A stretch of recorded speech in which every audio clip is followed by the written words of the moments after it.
जय शिवराय मित्रांनो, आज गुरुवार आहे. सकाळचा दिवस थोडा थोडा पाऊस पडलेला आहे. आता मी माझी रिक्षा घेऊन चाललो आहे कोलेगावच्या रस्त्याने. इथं थोडा थोडा पाऊस पडतोय रस्त्यावरती. वातावरण खूप चांगला होता. मी निघालो रोनॉल गार्डनच्या इथं. समोर बघितलं तर पूर्ण ट्रॅफिकनी भरलेला होता रस्ता. ट्रॅफिक झालेला पूर्ण. कसं तरी करून मी स्टेशनला गेलो. डोंबल स्टेशनवरून मी परत आलो पलावा एक्सप्रियामध्ये. एक्सप्रियाच्या इथं बघितलं रस्ता पूर्ण खाली आतमध्ये पूर्ण फिरून मी आलो परत एक्सप्रिया ब्रिजवरनं परत डोंबल स्टेशनला. हेच आपलं रुटीन आहे दिल्लीचा. मी आता घरी झालोय दुपारी जेवायला. जेवण करून मग मी निघालो परत डोंबल स्टेशनला जायला. डोंबल स्टेशनला जाऊन मी संध्याकाळचा मी आलो कोलेगावच्या घरी.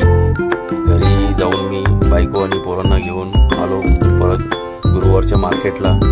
मार्केट करून भाजीपाला वगैरे घेतला. मी घेऊन मी चाललो माझ्या घरी. परत घराच्या इथं येऊन मी माझी गाडी लावली. व्हिडिओ आवडला असेल तर चॅनलला लाईक, सबस्क्राईब आणि फॉलो नक्की करा मित्रांनो.